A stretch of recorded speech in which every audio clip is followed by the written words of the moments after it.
जीवन जीने का अर्थ। हिंदी कहानी। स्वप्न में पता चला जीवन जीने का अर्थ। एक आदमी अपनी पत्नी व पुत्र के साथ सुखी जीवन व्यतीत कर रहा था।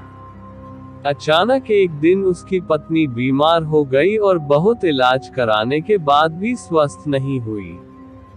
लेकिन दुर्भाग्यवश थोड़े दिनों बाद पुत्र को भी रोग ने आ घेरा और उसे भी लाख उपचार के पश्चात बचाया नहीं जा सका। अब तो आदमी पर वज्रपात ही हो गया। वह दिन रात रोता रहता। संसार से सर्वथा विरक्त होकर वह एकांतवासी बन गया। न किसी से कुछ बात करता और न ही मिलता जुलता।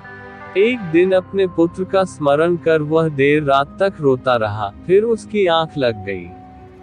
स्वप्न में वह देवलोक जा पहुंचा।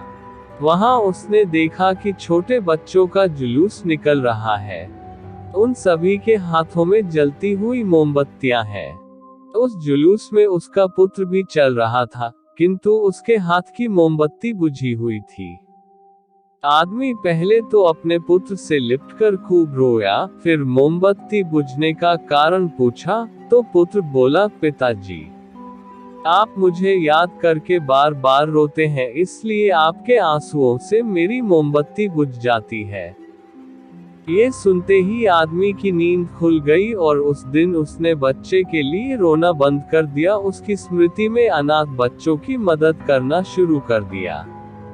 सार यह है कि रिश्तों से मोह स्वाभाविक है, किंतु मृत्यु के रूप में उनकी समाप्ति पर शोक में डूबने के स्थान पर उनकी स्मृति में रचनात्मक कर्म करने चाहिए, ताकि कुछ बेहतर करने के उल्लास से वे अधिक याद आए।